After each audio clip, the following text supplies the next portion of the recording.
السلام عليكم ورحمة الله تعالى وبركاته. بسم الله الرحمن الرحيم. الحمد لله رب العالمين، وصلى الله وسلم وبارك على ختم الأنبياء وإمام المرسلين سيدنا ونبينا محمد ذي القدر العظيم والفضل الجسيم، وعلى آله وأصحابه وأتباعه وأحبابه إلى يوم الدين. اللهم فقهنا في الدين وعلمنا التأويل وألهمنا رشدنا يا رب العالمين. Alhamdulillah. In our sessions on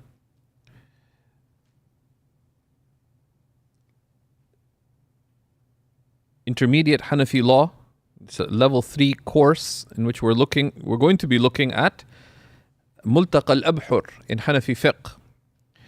We are beginning with a few introductory sessions. So in the previous lesson, we looked at this text, Multaqa al-Abhur, and it being a meta text that gathered the key primers of the school, and we gave a little bit of background about that and the author. And a question has come up from a number of people, and it's on the thoughts of others, that how do I consolidate my knowledge of fiqh? But because this is a level 3 class, it is meant to be for people who've done the level 1. So if they've done the basic fiqh al-ibadat twice or more, then they've done Mukhtasar al-Quduri at level 2. And with that, Nur al-Idah, ideally with Maraq al-Falah. So you've got some background. Now, in level 3, the basic text in level 3 of the Islamic Studies curriculum at Seekers is the Kanz. The Multaqa is an alternative to the Kanz or a complement and supplement to the Kanz. But in all of this, how do I become firm-footed in my fiqh? So in preparing for this class, I was reminded of a text recommended by many of the ulama, an excellent work called Tartib al-Ulum by a distinguished Ottoman era scholar whose name is very cool, which is Sajiqli Zada. He's famous as Sajiqli Zada, Shaykh Muhammad ibn Abi Bakr al-Mar'ashi. But he's famous as Sajiqli Zada. Do we have the? Right? Called Tartib al-Ulum. It's a published work, and you can find it floating around online as well.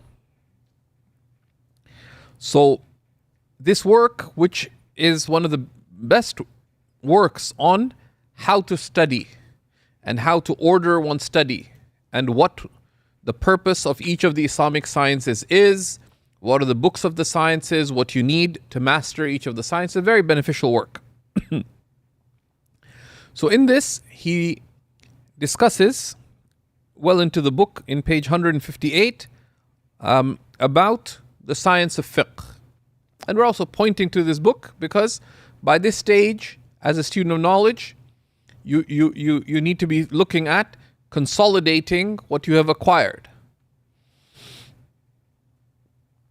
and to be able to build on that towards rusukh, towards being firm-footed in knowledge.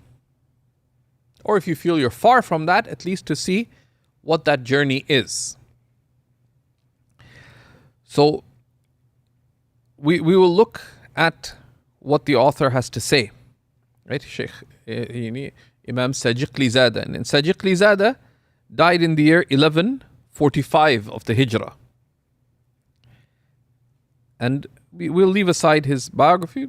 It's sufficient to know he's a distinguished Ottoman era scholar whose most famous work is called Nashr al-Tawali' in Ilm al-Kalam. He regretted it. And towards the end of Tartib al-Ulum, he says, if I could gather all copies of it, I would gather them and burn it, because I feel it was a waste of time. But it continued to be taught for a good 200 years after his passing at al-Azhar and elsewhere. And it's a very important work. Anyways, he wrote important works in many of the rational sciences, in logic. So he wrote in theology, he wrote in logic, he wrote in the science of research and debate, ilm adab al-bahth wal-munadhara. He also wrote an important work in tajweed called Juhd al-Muqil, which by all accounts is a very distinguished work, and in a number of other sciences. And one of his very significant contributions is this work, Tartib al-Ulum. So there he talks about the science of fiqh. So we'll read what he has to say and comment on it, because it gives us a sense of how one becomes mutamakkin, firm-footed in the science of fiqh. So he says, rahimahullah ta'ala,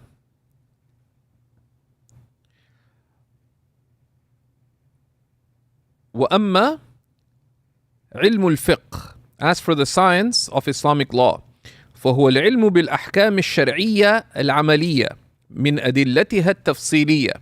As for the science of fiqh, it is the knowledge of the rulings of divine guidance related to human actions, as derived from their detailed proofs. فلا يسمى في الاصطلاح علم نفس الأحكام لا عن أدلتها فقها.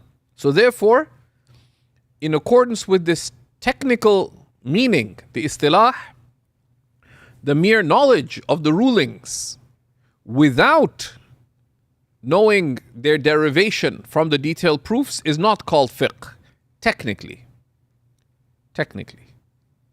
That's why they say, the usulis say, the scholars of usul say, that al-faqih haqiqatan huwa al-mujtahid. The faqih in reality is the mujtahid. That's why they mention the fuqaha of the Sahaba. How many were they? At the farewell pilgrimage, there were over 100 companions with the Prophet ﷺ in the farewell pilgrimage. How many of them were fuqaha?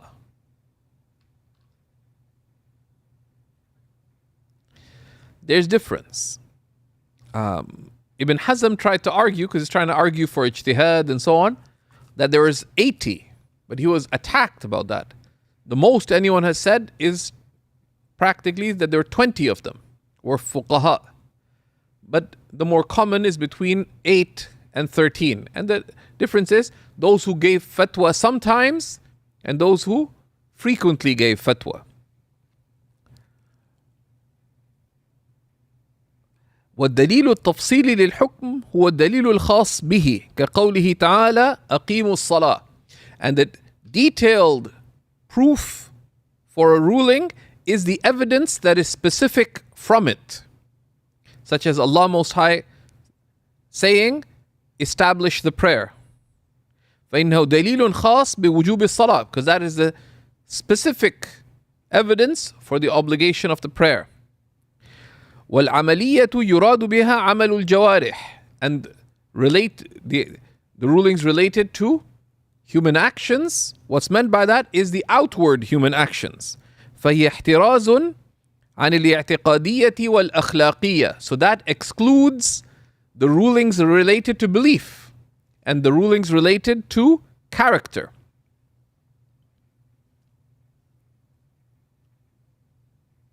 Right? ويسمى هذا الفن الفقه المصطلح لأن الفقه في اللغة مطلق الفهم كما في قوله تعالى قد فصلنا الآيات لقوم يفقهون. And this science is what can call the formal fiqh, or the technical fiqh, because fiqh itself in the Arabic language is used to refer to understanding in general, as in Allah Most High saying, we have indeed detailed the verses for those of understanding. It has a sense of deep understanding and the capacity to derive understanding but it's all understanding. ثم خص بعلم الشرائع مطلقا. Then it was specified to knowledge of divine guidance in general.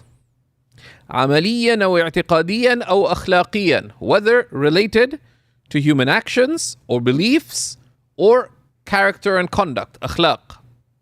وبهذا المعنى قال الإمام أبو حنيفة رحمه الله تعالى الفقه معرفة النفس ما لها وما عليها.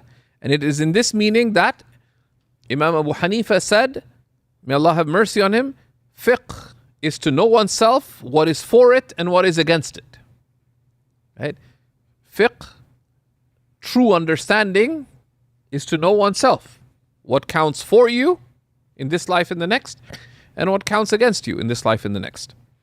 وبهذا المعنى سمى أبو حنيفة رحمه الله ما صنفه في العقائد بالفقه الأكبر. And it is in this meaning that it is true understanding that Imam Abu Hanifa named what he wrote in Aqidah to be the greater fiqh, al-fiqh al-akbar.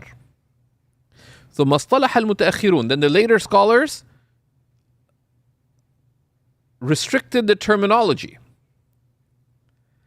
على تخصيص الفقه بمعرفة الأحكام الشرعية العملية من أدلتها التفصيلية. Then the later scholars, because they gave a name for the rulings related to beliefs, they called it aqidah or kalam. The rulings related to the states of the heart, they called it tasawwuf, right? Or adab, etc. Different. And they restricted the meaning of fiqh to be the knowledge of the rulings of divine guidance related to human actions from their detailed evidentiary bases. فسمي هذا بالفقه المصطلح احترازا من الفقه بالمعنى العام. So it was in this sense that this science was called the formal fiqh, right? To exclude fiqh in the more general sense. But it's important to be aware that the hadiths that have come in the virtue of fiqh are talking about the more general religious meaning. The hadith in Bukhari and Muslim from Sayyidina Muawiyah radiallahu ta'ala anhu, مَنْ يُرِدِ اللَّهُ بِهِ خَيْرًا يُفَقِّهُ فِي الدِّينِ. Whomever Allah wishes well for, He grants fiqh in the religion. What does it relate to? He grants deep understanding, right, of the religion. In that sense that Imam Abu Hanifa defined it. Okay. ويسمى معرفة الأحكام الشرعية العملية بدون الأدلة علم الأحكام. يعني يسمى علم الأحكام. And knowing the rulings of the Sharia related to human actions without knowing their evidences. And it's not just knowing a dalil, but knowing the ruling, the evidence, and how the ruling is derived from the evidence, right? That's fiqh. But just knowing the rulings itself without the evidence, meaning what it's derived from and how it's derived, that is called علم الأحكام, knowledge of the rulings. كما يفهم من كلام الإمام التفتازاني رحمه الله تعالى في شرح العقائد, right? As is understood from the words of Imam Sa'd al-Din al-Taftazani in his commentary on the Aqaid al-Nasafiyya. فلا يسمى تلك المعرفة فقها إلا مجازا فتأمل. So simply knowing the rulings without knowing the evidentiary bases or how the rulings are derived from the evidences, that is not called fiqh. Right? Except metaphorically. But it became a urf. Later, because of the spread of ignorance, someone who just knows the rulings, they said they know fiqh because they know the rulings, right? but they don't know the rulings, the bases of the rulings, and what they're based on, right?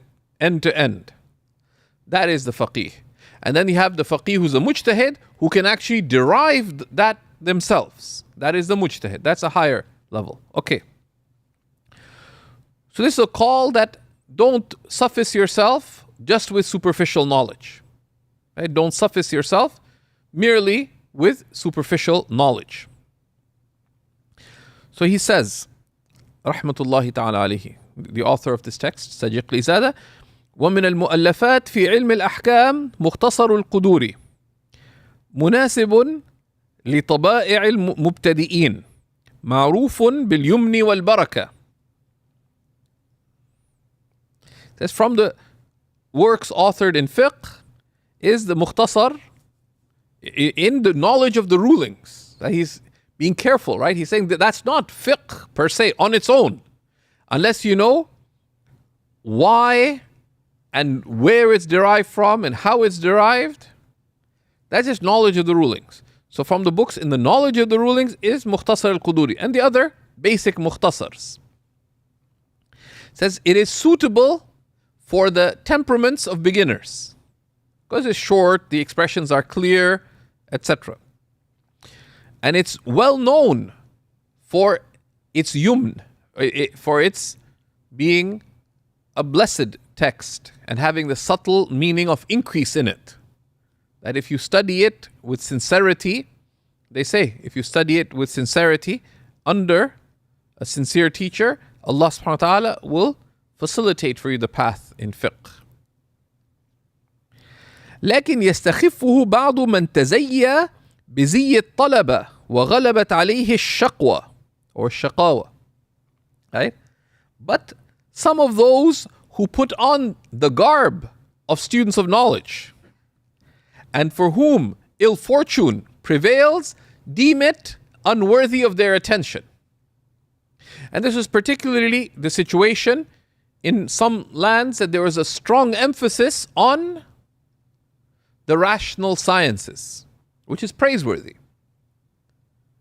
and on the instrumental sciences, the ulum al-aqliya and the ulum al-ala. So ulum al-aqliya, things like mantiq, kalam, falsafa, etc. And the ulum al-ala, nahu, sarf, balagha, right? And other related sciences. So they deem that's sophisticated. Quduri like is talking about wells, simple things. But that's what you act upon. You don't act upon what do you act upon that, okay, what is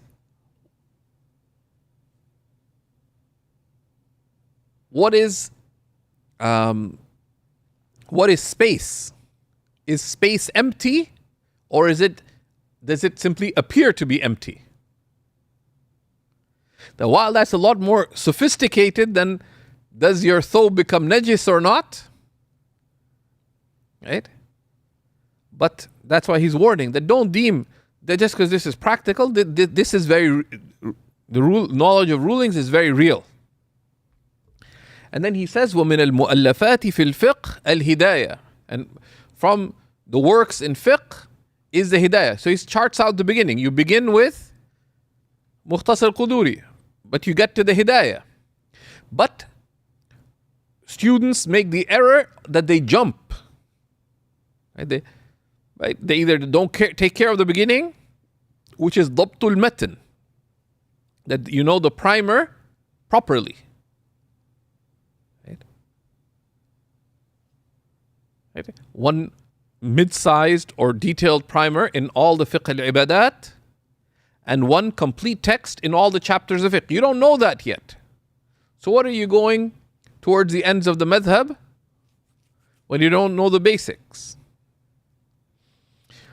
So he says from the works in fiqh is al-Hidaya of Imam al-Marghinani.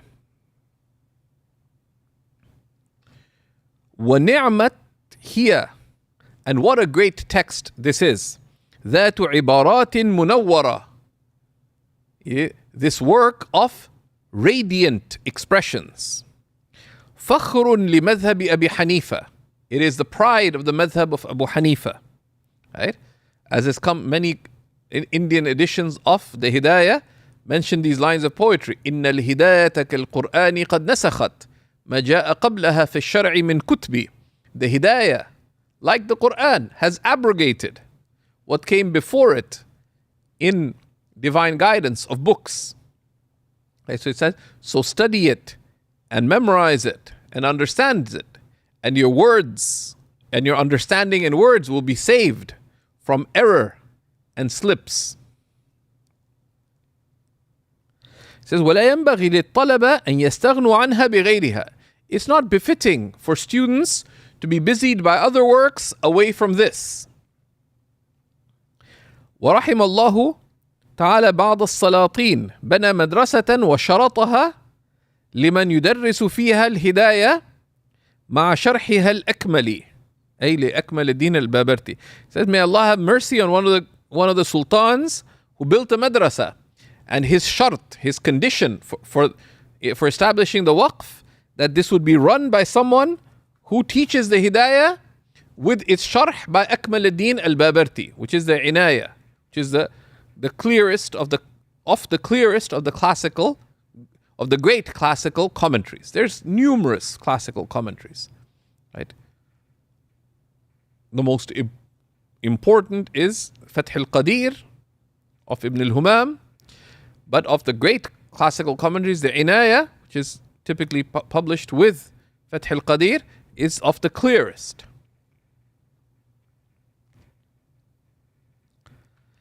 But, and this is the danger of rushing. People get to the Hidayah, but they're already lost. Because they don't know. They don't know Quduri yet. You ask them 1,000 questions from Quduri, they wouldn't be able to get 900 of them correct. They wouldn't get 700 correct. They wouldn't get 500 correct. So if you don't know Quduri, go study Quduri. Right? So he says, لكن لا يستأهل للاطلاع عليها إلا من برع في أصول الفقه. However, one is not fit to deeply immerse oneself in it unless you gain strength of understanding of usul al-fiqh, which is not just mere study of usul al-fiqh. لمن برع فيه, you've become adept at usul al-fiqh. That again, if you're asked 100 questions across the chapters in usul al-fiqh, could you get a 75, 80? That is a passing grade, that you know the subject well. If people get to the Hidayah and they don't know the first chapter of usul al-fiqh, ask what's the difference between the am and the khas. They don't know that. Forget everything else. Right? So,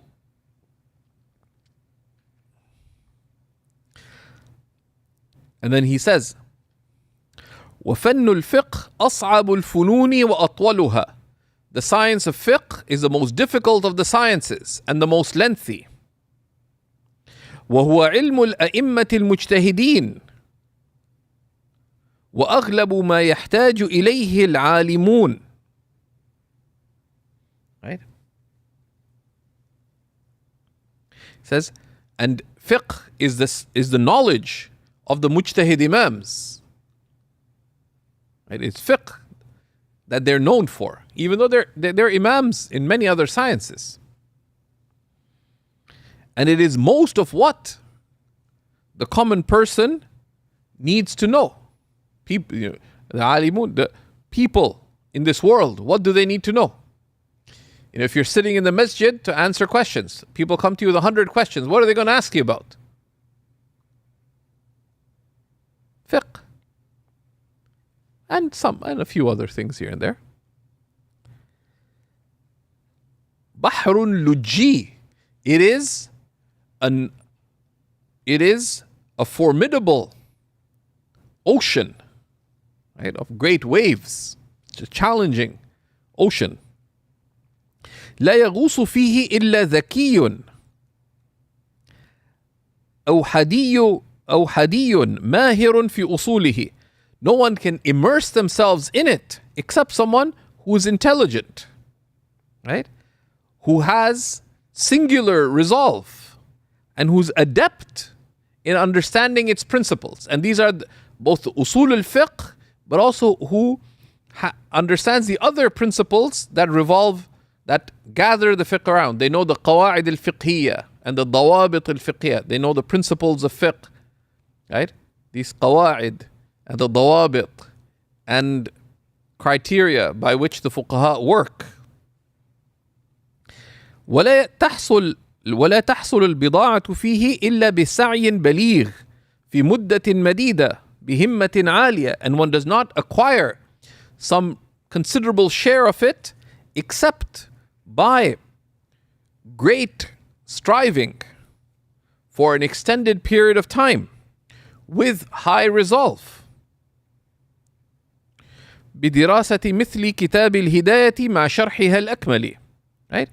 Such as studying the Hidaya with the like of the Sharh of Akmal al-Din al-Babarti. And in later ages, the ulama recommend, for example, studying of the Hidaya with close reading of, with close consultation of the Hashiyah of Imam al-Laknawi, because he chose very adeptly from the great commentaries. So it really serves the student well. Imam al-Laknawi just passed away in the year 1305 or 1306, roughly.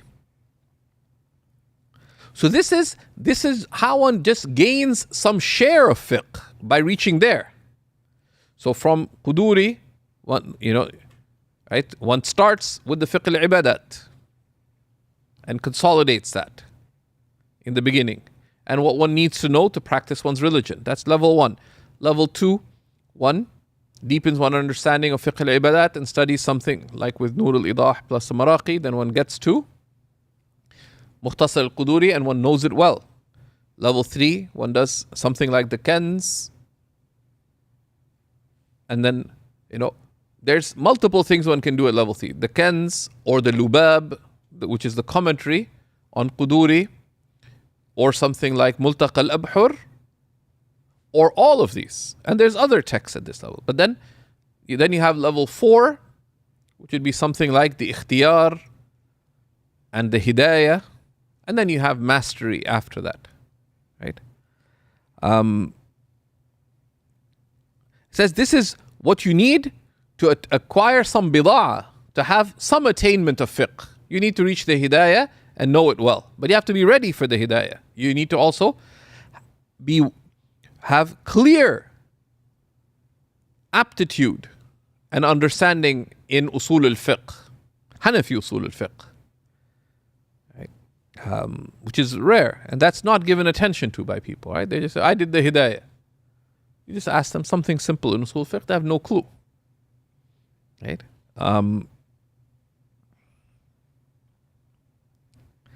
That if we had fiqh wars, if we had people who'd studied Nur al-Idah and Quduri properly, and they knew it, and they'd passed it properly, like they knew it, and you declared war, you had like old style war, you brought out one warrior from each side, so you chose 5 people who'd done, 10 people who'd done Nur al-Idah and Quduri and knew it well, you can expect a 10-0 or an 8-2 defeat of a bunch of people who rushed into the Hidayah and rushed out of the Hidayah, and they have no share of Hidayah, right?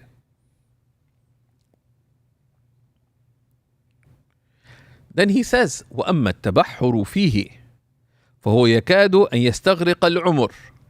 As for becoming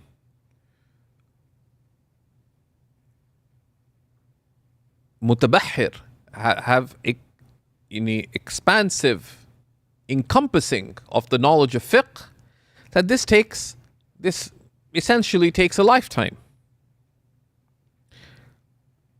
وكاشف المشكلات فيه فهو أعز من الكبريت الأحمر. And someone who can uncover the challenging issues in it is almost rarer than red sulfur. Right? And the red sulfur was the elixir, the elusive elixir that would turn base metals into gold. And it's used as a metaphor that it doesn't exist. Because sulfur is not red. Right? Sulfur is sulfur color, it's yellow. But they said there's a red sulfur. And it was one of those things that alchemists and others were looking for. Red sulfur is this substance that could turn base metals into gold. ولا تحصى مسائله التي تحير فيها العلماء. One cannot enumerate all the issues in fiqh that confused the ulama. Even just in ibadat. Great imams of the madhab, given the subtlety of the issues, were challenged by some of the challenging issues in the madhab. Right? The Masail al-Ithnay Ashariya, for example. To this day, there is ikhtilaf about the basis of the Masail al-Ithnay Ashariya, of the things that, if they take place after the tashahhud, break the prayer, just as they do before. If they take place before the tashahhud, in the final rak'ah. The issue of reciting the Quran in other than Arabic, and the tafasil related to that. Great giants in the madhab, like Imam Badr al-Din al-Aini and Imam Shrumbulali, tripped on the issue. Right? And, other issues. That's just the nature of fiqh. نقل أن الإمام مالكا رحمه الله تعالى سئل عن 40 مسألة في الفقه فقال في 36 لا أدري. It is related that Imam Malik was asked about 40 issues in fiqh, and he said about 36 of them, I don't know. والعجب من بعض الطلبة أنه يهمل الاشتغال به زعما منه أنه هين يتحصل بأدنى سعي. And it is very strange that some students delay getting serious about their study of fiqh, imagining that it's easy and it can be attained without much effort. Because they see that the intellectual sciences and the instrumental sciences and so on are so much more sophisticated. Right? فإن كان زعمه هذا حين لم يطلع عليه أصلا فاعذروه. If they wrongfully imagine this without having looked at the science of fiqh, then give them an excuse. وإن بعد اطلاع ما فاعلموا أن العلوم كلها هين على أمثاله. Right? And if they consider it easy after having seen fiqh, then know that all sciences are easy for a person like that, because they're a fool. Right? They see things that are complicated and say, oh, it's easy. But they would find all the difficult things easy, not because they're smart, because they're so dumb. Right? Because they don't bother understanding the depths of something, right? ثم إنما تضمنه مثل الهداية فهو المسائل المعروفة التي يغلب وقوعها. It says, and then to know that what is contained in the likes of the Hidayah are the known issues that frequently occur. Right? That frequently occur. These are the core issues. And that's why the mutun of the madhab, the core commentaries, they focus on understanding the core common issues. But also talib ilm, as they acquire knowledge, they need to study these are transmitted core issues. But as you study, if you don't know what happens in life, then you haven't studied fiqh. That you say you studied several texts, but say, okay, what happens with washing machines? I don't know. What's the fiqh of credit cards? I don't know. What is the fiqh related to your contracts in life? I don't know. So why in the world are you studying fiqh? Because the fiqh is the rulings related to human actions. Do you live in 3rd century Baghdad? No. So as you study the text, you need to acquire the application of those rulings related to what commonly happens. Right? أما نوادر الفقه فهي ما تضمنها مثل فتاوى قاضي خان والخلاصة من خلاصة الفتاوى of طاهر بن أحمد al-Bukhari. And it's actually published in the subcontinent. So, and the rare issues of fiqh is what is contained in the books of fatawa, right? Like Fatawa Qadi Khan, who died late in the 6th Islamic century, 592. And Khulasat al-Fatawa, whose author died 542 or thereabouts. والمؤلف الذي تضمن نوادره يسمى في عرف الناس كتاب الفتوى. And the works that contain these rare rulings is called the books of fatwa. Right? Although in later writings, particularly in some places like the subcontinent, but elsewhere, the books of fatawa also are just collections of rulings. Not just the rare ones, but also common rulings. Like the Fatawa al-Hidaya, for example. And the many works of fatawa that were written in just answering common people's questions. Some are rare, some are very common. Some are contained there, but they're contained in the primary text. And as a talib ilm, there's a very important principle that it is highly reprehensible to reference something from a tertiary source if it's contained in a secondary source. But it's quite blameworthy to reference something to a secondary source if it's found in a primary source. So tertiary source would be like the books of fatawa. Secondary source would be the core commentaries in the madhab. A primary source is a matn. So if something is found in Mukhtasar al-Quduri or it's found in Nur al-Idah and you reference it to the Qunya, or Qadi Khan said in his fatawa that the al-bay' yanaqid bil-ijab wal-qabul, that a sale happens with ijab and qabul. If I ran a madrasa, I would expel you. But I can't, because then you wouldn't have students. And why? Is this mas'ala not in the mutun?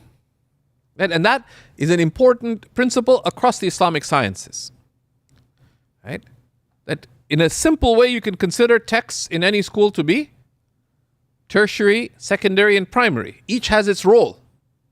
In hadith, if a hadith is contained, the primary works of hadith, for example, there's Bukhari and Muslim. Then you have the Kutub al-Sunan. Then you have the major books after the Kutub al-Sunan, like Ahmad and Ahmad and the other major works contained in a work like Nuruddin al-Haythami's work. What's it called?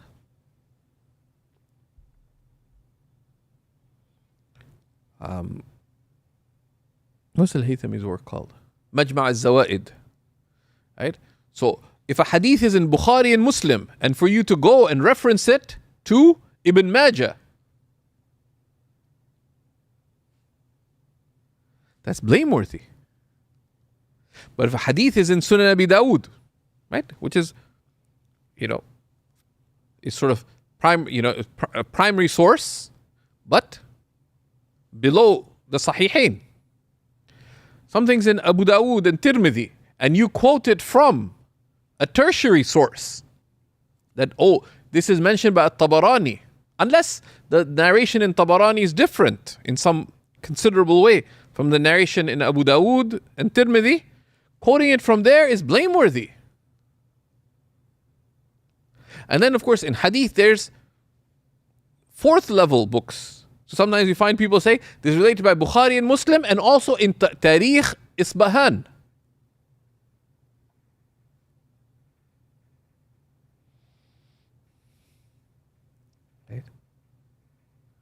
وإن تاريخ قزوين. The hadith in Bukhari and Muslim. And an example of that, sorry to give specifics, but there is a translation of the 40 hadiths of Imam Suyuti. And it has an example of how not to do takhrij of hadith. Because the 40 hadiths of Imam Suyuti are each one phrase. Doesn't even quote the whole hadith. Actions are by their intentions. Who narrated this hadith?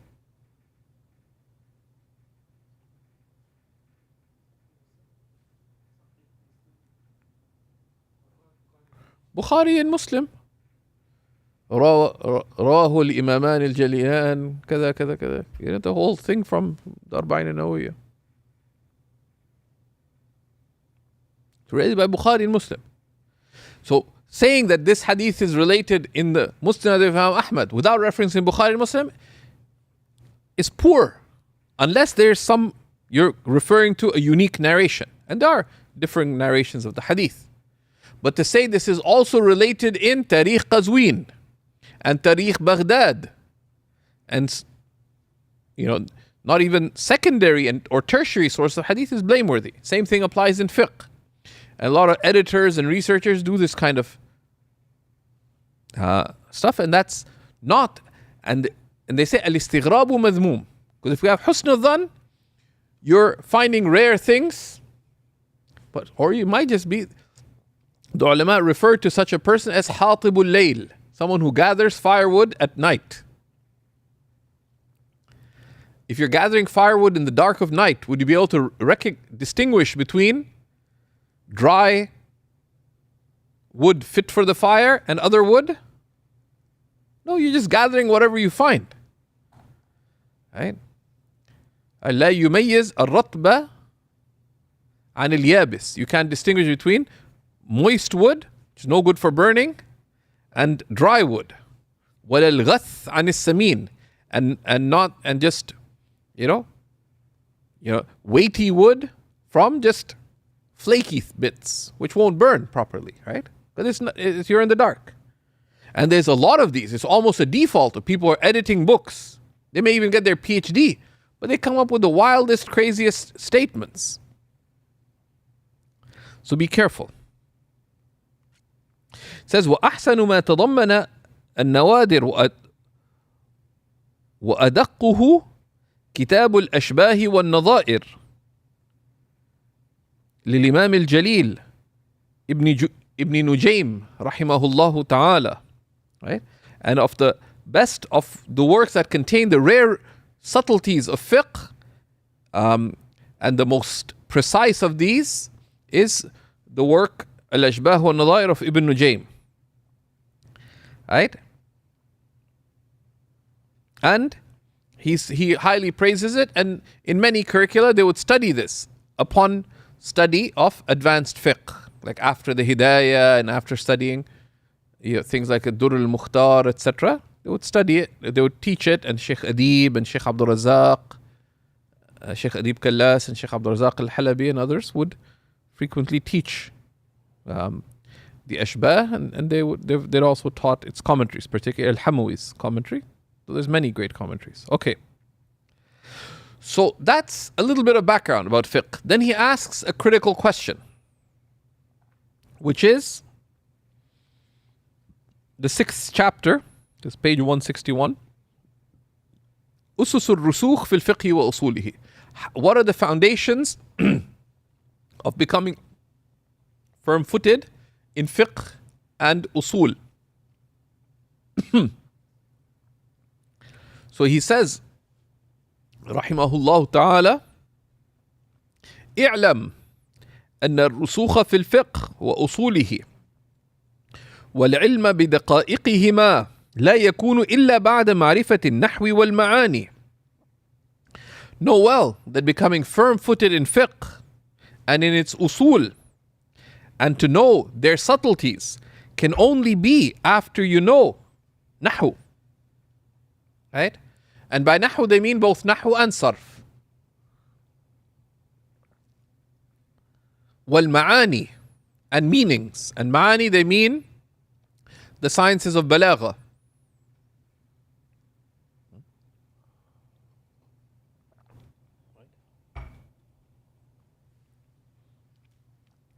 والراسخ فيهما يحكم في علمي التفسير والحديث. And the one who's firm-footed in these two areas, which is نحو and صرف and balagha, can become firm-footed in the science of tafsir. Because tafsir is bringing out the meanings of the Quranic expressions.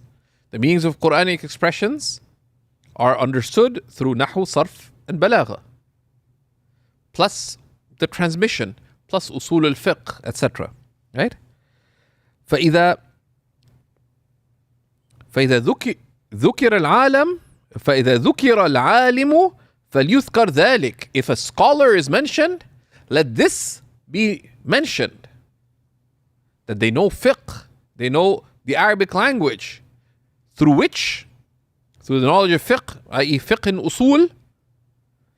So basically saying the knowledge of fiqh and usul requires strong knowledge of the sciences of the Arabic language. Nahu, sarf, balagha. He's calling nahu and ma'ani.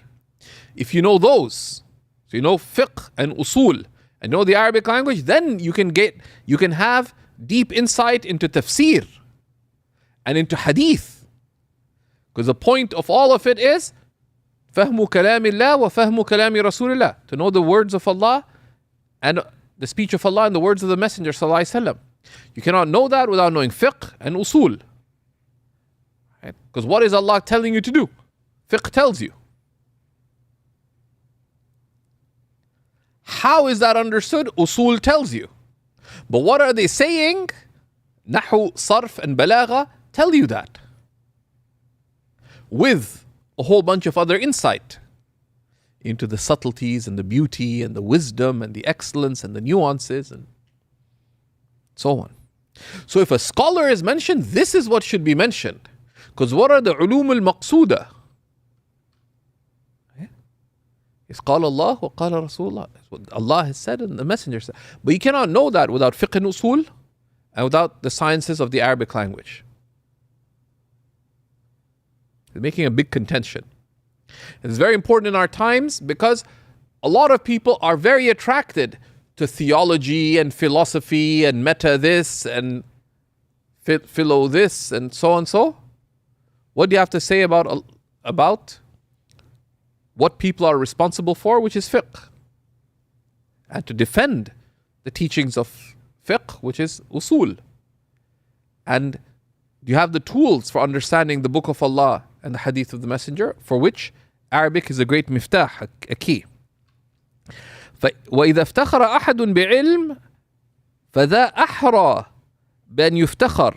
So if anyone takes pride in some knowledge, this is the knowledge of fiqh and usul, the knowledge of the Arabic language that is a tool to understanding, to have deep insight into the book of Allah, deep insight into the hadith of Rasulullah. That is the knowledge that counts. لأنه هو العالم الحكيم والطود العظيم. Because this is the wise scholar. You know what Allah wants from His creation, why they want it, how they want it, with clarity and insight. That is fiqh. لكن قلما يوجد ذلك الراسخ في مشارق الأرض ومغاربها. But such a firm-footed scholar is rarely found in the eastern lands and the western lands. Alhamdulillah, fadlullahi wasi'. There are such scholars that one can find and benefit from. وبعض من لا يقدر على الخوض فيهما يخوض في مثل الجنس والفصل والهيولة والصورة والدور والتسلسل. And some of those who have no capacity to immerse themselves in the beneficial knowledge, which is fiqh and usul, the sciences of the Arabic language, that which gives you insight into tafsir and hadith. When they have no capacity in all of these, they go into things of what are jins and fasl, what are categories in logic, and the identities of things, and what is a form, and what is circularity and infinite regress, right? يطمئن إليها نفسه. Right? تطمئن إليها نفسه. Their self is content with it. This seems so sophisticated. What's the practical thing? Who believes in infinite regress? Yeah, there are some people who are confused.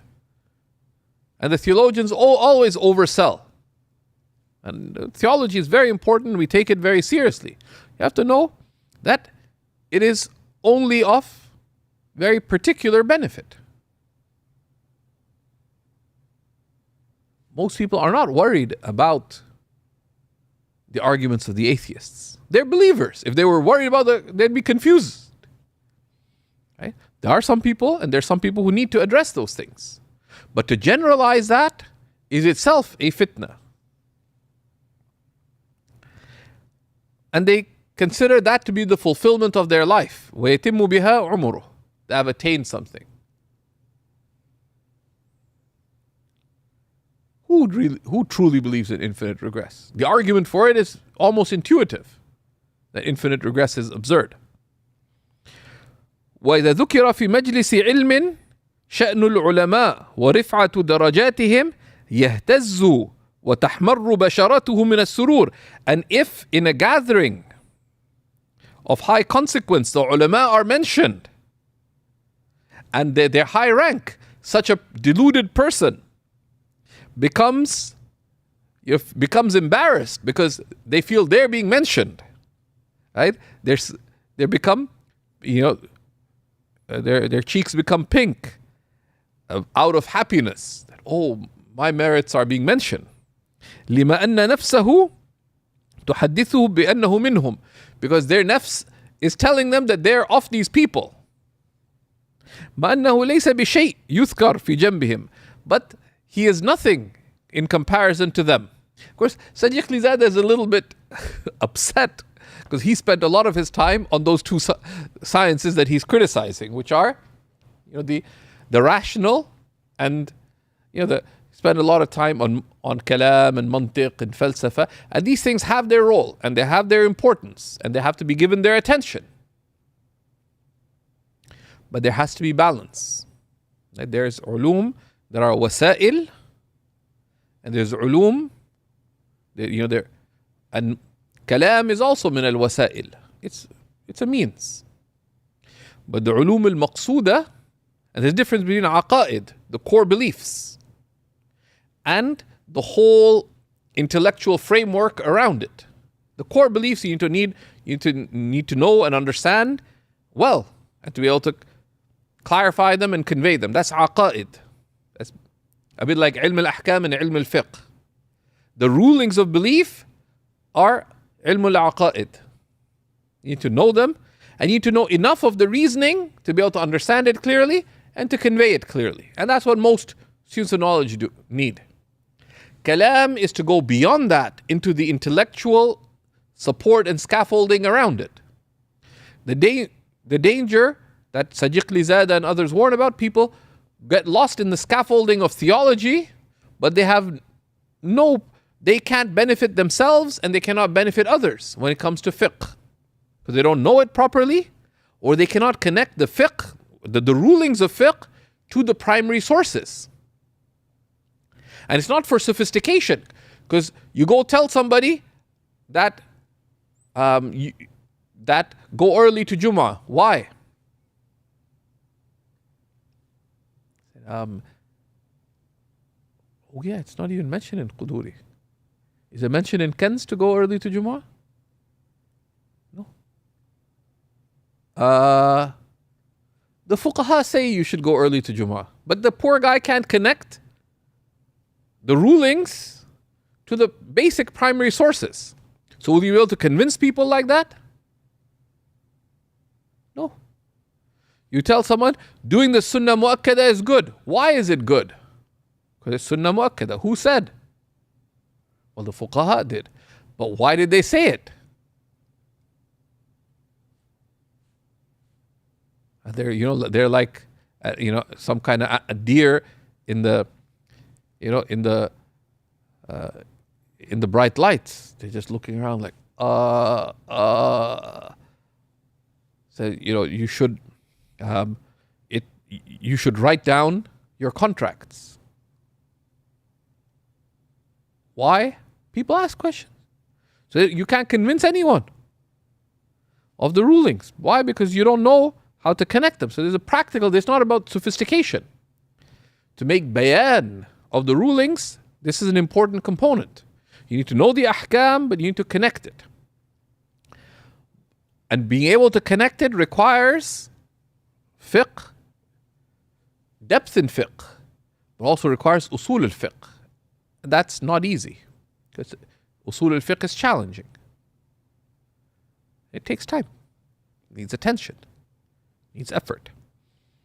It also requires strength in the Arabic language. And that's a common mistake students of knowledge make. Just get by in Arabic, say, who needs it? How else are you going to understand the Quran in depth? And that's why they call Nahu Miftahul Ulum.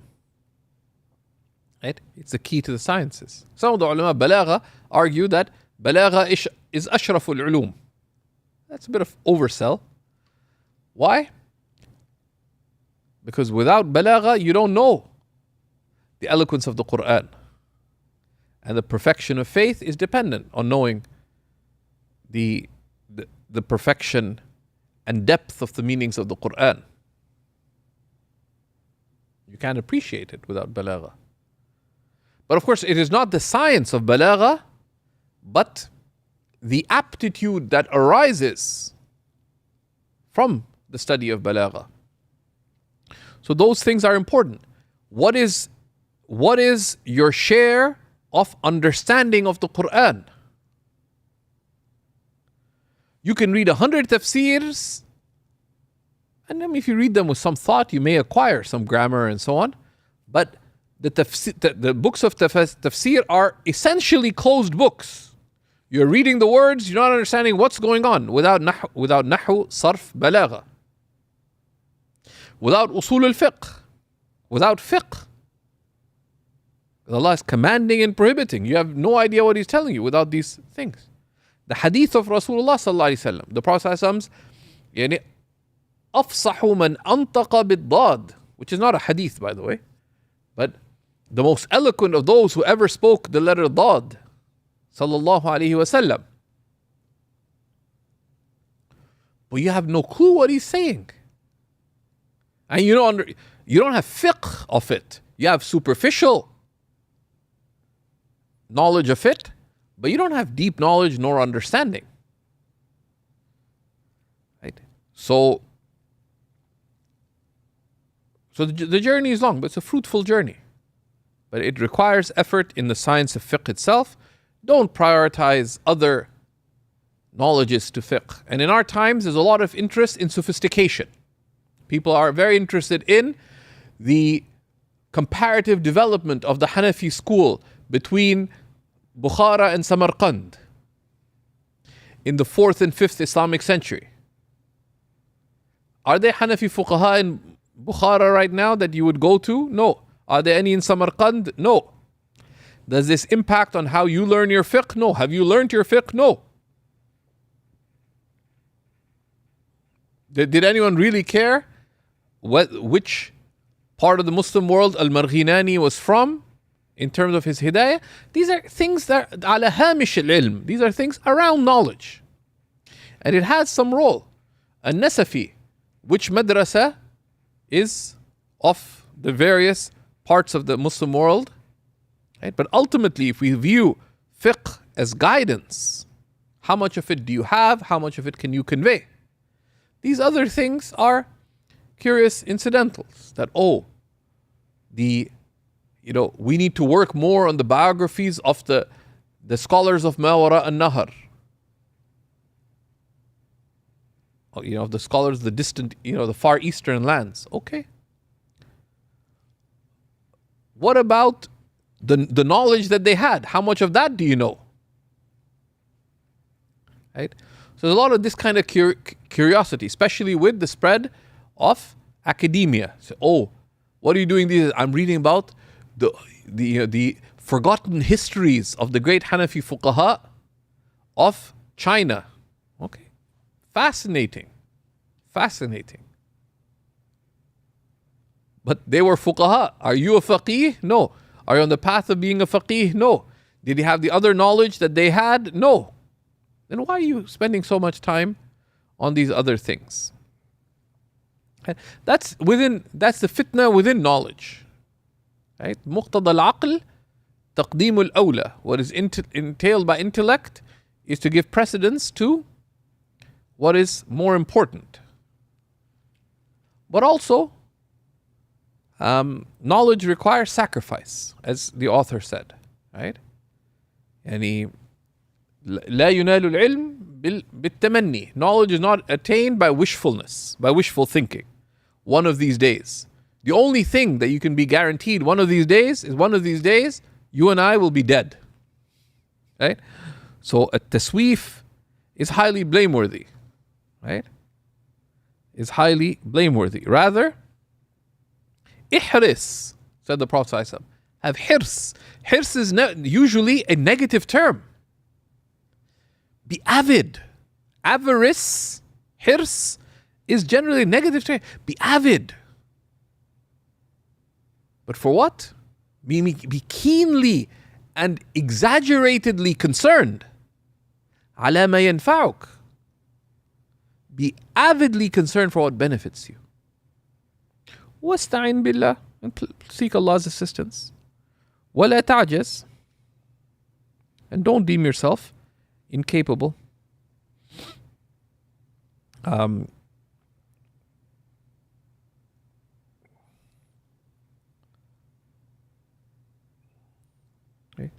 So a lot of fiqh requires, so you need to have classes that you attend and you complete, but also requires a lot of personal work, which is you need to review. Right? You need to review. You need to prepare. You need to be attentive. You need to review. Because otherwise, it goes from where it came. It enters one ear and goes from the other. And little of it remains or benefits. Right? And in that, it's very important to pay attention to the books of Adab al-Ilm. Right? So we mentioned that's something that every year, what have you been working on when it comes to Adab al-Ilm? There's many books.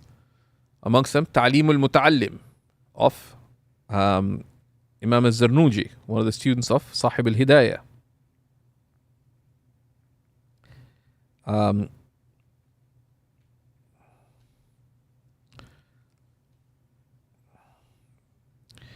And Imam al-Ghazali's Book of Knowledge of the Ihya, and we covered it in a summary fashion in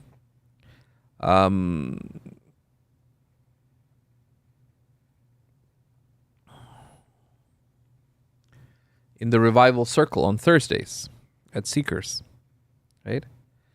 And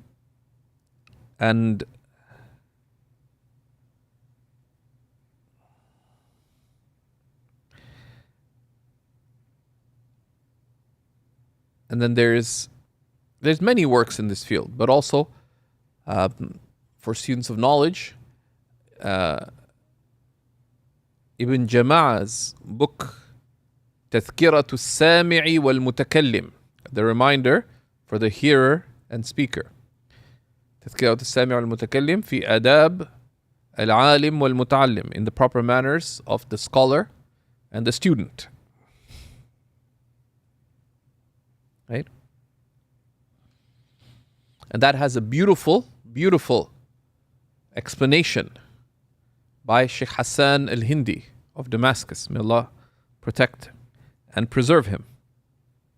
And there's many other works in this field as well, that one should always be acquiring knowledge of this area.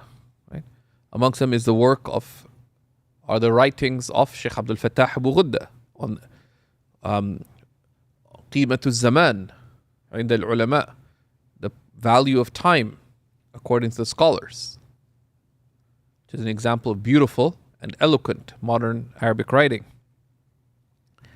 and his work Safahat min Sabr al-Ulama, pages from the patience of the scholars.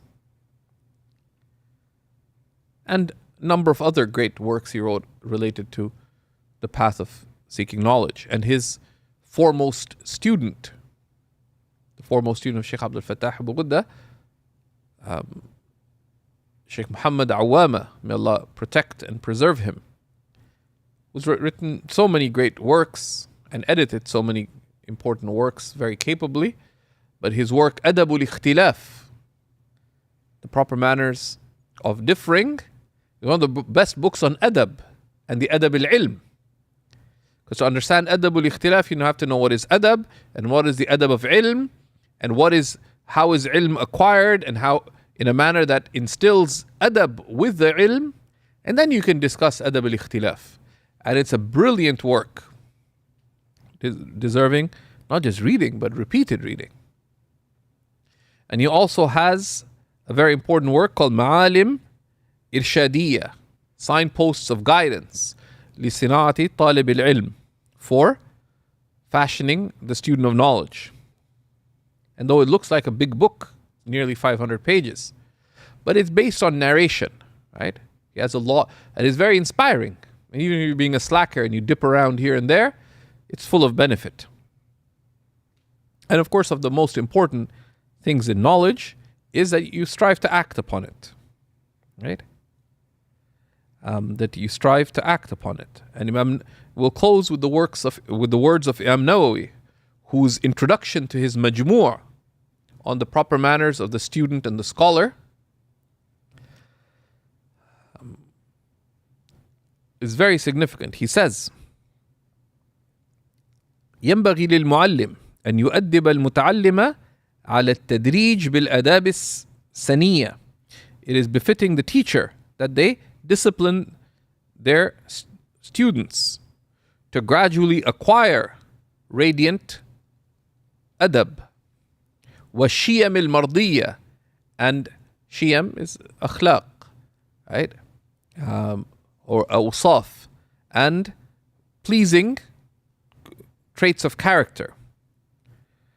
وَرِيَاضَةِ نَفْسِهِ بِالْآدَابِ وَالدَّقَائِقِ الْخَفِيَّةِ, and to discipline and train one's lower self through the proper manners and hidden subtleties. There's a right way of doing things. Right? There's a right way of doing things. So, for example, once one of the great scholars of Pakistan was visiting Jordan, and we're sitting together, and I was sitting facing my good friend, Shaykh Amjad Rashid, one of the foremost Shafi'i fuqaha of our time, without doubt. Suddenly he was really happy. And I looked like, what's going on? So the Shaykh Mufti Mahmoud Ashraf Usmani was sitting there, and he was so happy. He told me, come out. So we went into the corridor. He says, Ra'ayt? I said, what? He said, the way he was drinking water, he said, Al-an fahimt kayf, because the Shafi'i scholars recommend that when you drink water, like hot water, you avoid blowing into it. So it's a hot drink, it's tea. So to avoid blowing into it, but also to realize that you swallow first before you take the next sip.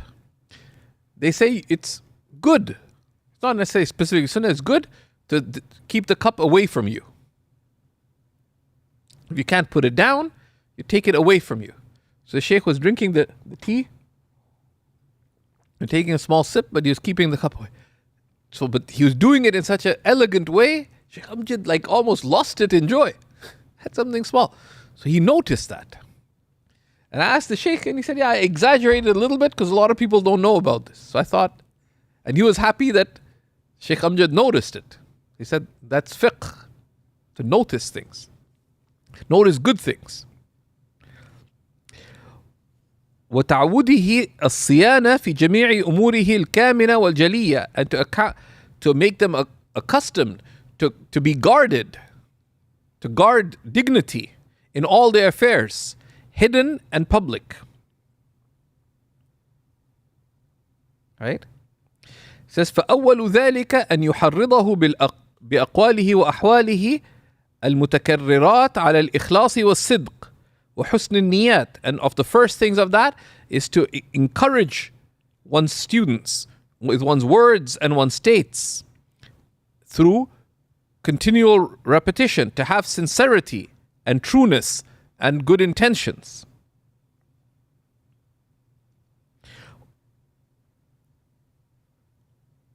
ومراقبة الله تعالى في جميع اللحظات, and to be mindful of Allah in all one's states.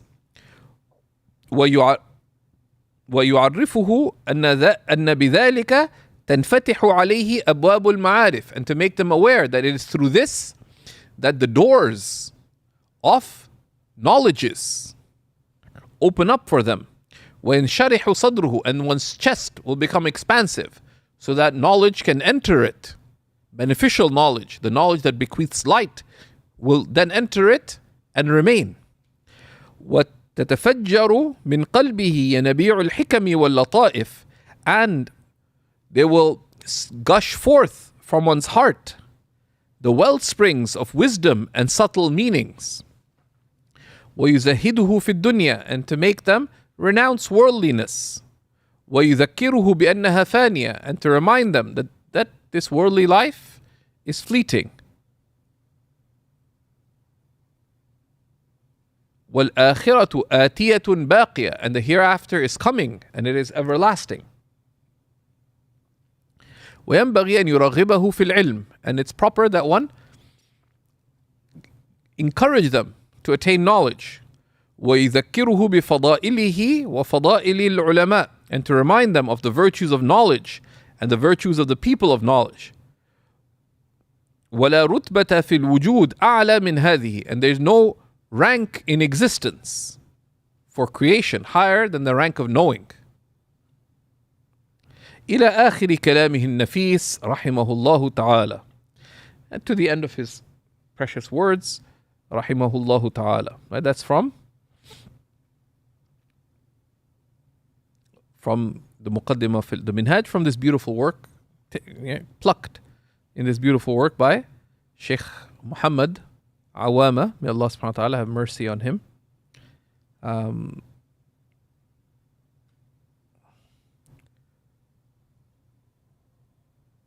he gives a lot of very, very beneficial advice in this book.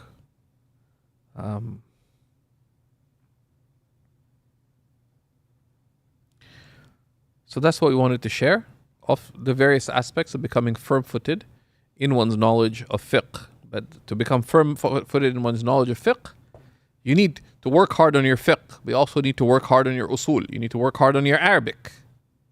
Nahu, sarf, balagha. And to establish a living bridge of understanding through proper study and training, not just on your own, to tafsir and to hadith. And you have to pay attention to cultivating your knowledge of Quran, to cultivating your knowledge of the hadith of Rasulullah sallallahu alaihi wasallam. And of course with that, to pay attention to the adab of talib al-ilm, and to take care of one's heart through the science of tasawwuf. Right? So one needs, how does one become a faqih? Through. That's why they study all these sciences together. That is the haqiqatu shar'iyyah. That is the legal reality. We ask Allah subhanahu wa ta'ala to grant us of that and to make us gain it and live it and be realized with it. Wa sallallahu ala Sayyidina Muhammad wa ala alihi wa sahbihi wa sallam walhamdulillahi rabbil alamin. Any questions?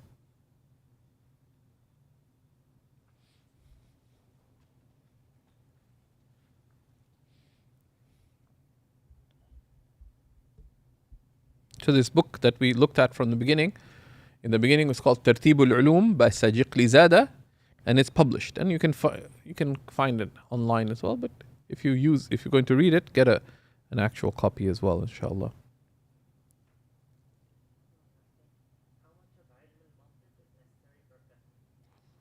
How much of ilm al-mantiq is necessary for fiqh? One needs to understand mantiq. How much should one study?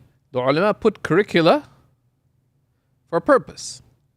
Right? Everybody wants a shortcut Or they want to take their own route. The shortcut is, okay, I'll study some things but not others. Why did the ulama put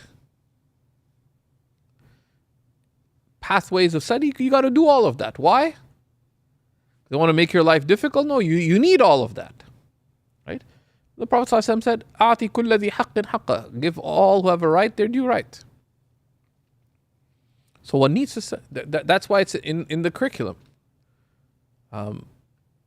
Anyone self-respecting talib ilm should have studied at least 2 books of mantiq properly.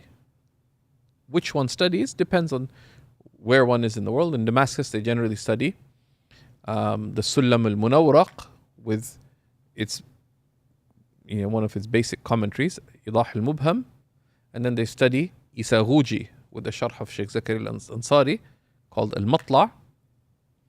And Shaykh Adib generally felt that if he would generally encourage people to study Idah al-Mubham at least twice to know it properly. Sometimes more. Sometimes I just have to listen to your teacher. Even though first time I took it very seriously, he didn't allow me to. Didn't allow.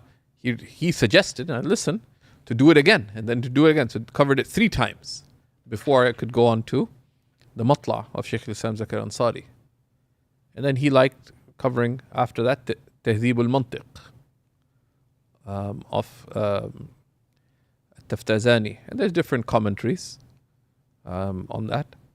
In Damascus, al-Khabisi was widespread. Others like Mulla Yazdi, or that's how you pronounce it. And then after that you have the Shamsiyya, etc. And that's going in depth. But at the very least, but it's not just you covered it. Like some people understand they misinterpret the word covering. Covering is to go through a text and to gather its understanding. That's the covering. Some people have the meaning of covering, they understand it to be taghtiyah, that you cover over it. That I covered it, meaning that,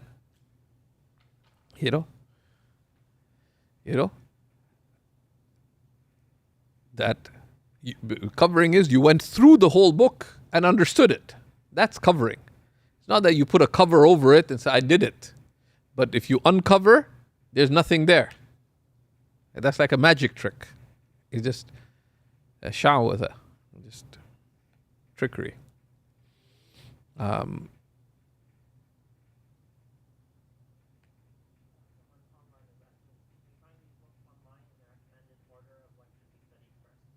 Yeah, so any of the classical curricula, so there's a Seeker's Guidance Islamic Studies curriculum, at level 1, level 2, level 3, level 4, and then mastery, right?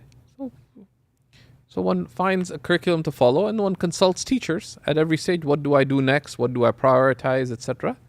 And you go, what we find from the ulama, when they would teach, they would consult their teachers. I'm thinking of doing this or this, what do you recommend?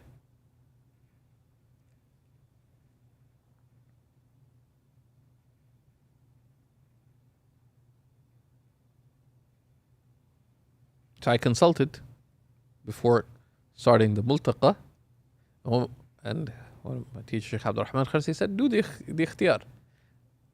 So we discussed it out, because I have a little bit of experience teaching now as well. So I asked Sayyidi, but what about this and that? He said, if they're only going to do one of the two, then the ikhtiyar is more important. I said, what if they could do both? If they can do both, then doing both is of course much better. And then in that case, you'd start with the Multaqa, Mumtaz. I said, so are you okay with that? He said, Jayyid, if they're up for it, then tamam. But make sure they do the ikhtiyar. I said, Hadir, Sidi. I said, once we finish the Kanz, they're doing the Kanz? Wallah ra'i'. They said, but tell them not to forget the Lubab. I said, Hadir. Right? Alhamdulillah. Any other questions?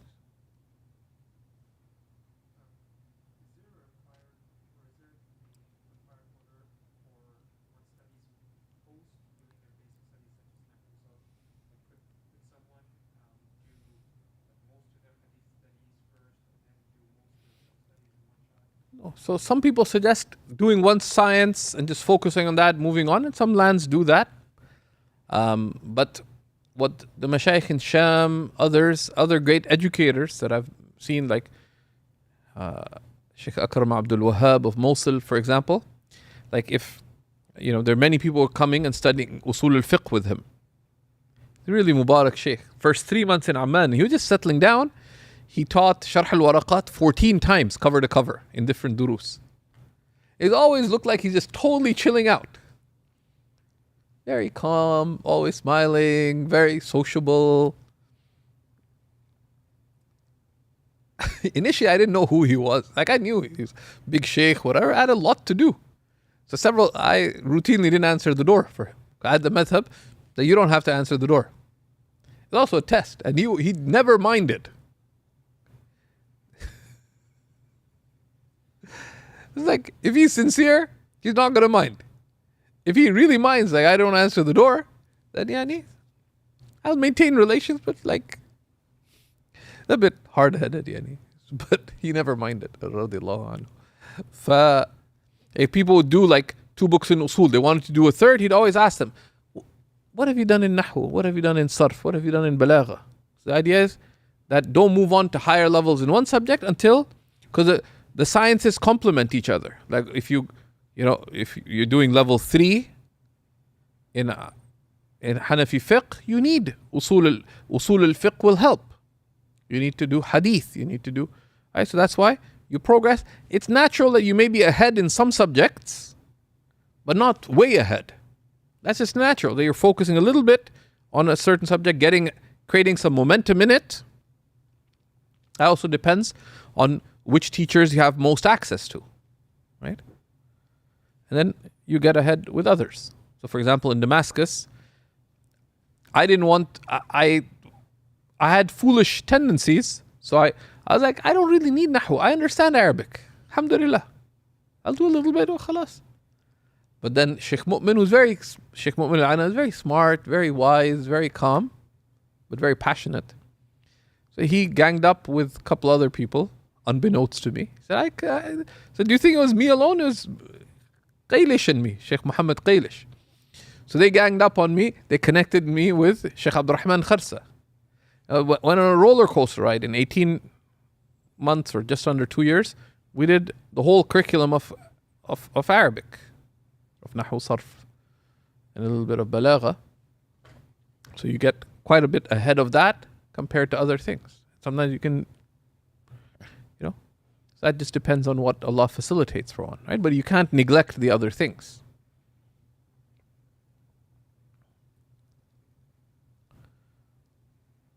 So we'll stop there, بإذن الله تعالى. وصلى الله على سيدنا محمد وعلى آله وصحبه وسلم.